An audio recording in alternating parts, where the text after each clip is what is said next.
Hej til alle jer derude. Nu vil jeg unboxe den her, de her fodboldstøvler fra Adidas.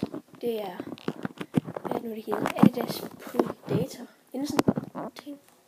Ja, det er det. Nå, lad os gå i gang. Det er så altid det man får med, når man får bestilt støvler over nettet. Her er den jo. Den fine støvle. Ja.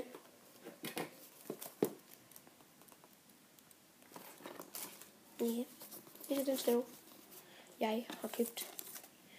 Den kostede cirka 600 kroner.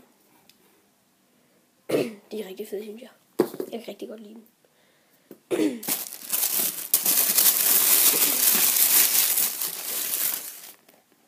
Ja. Så skal de bare lige gås til. Jeg skal nemlig til fodboldtræning i dag.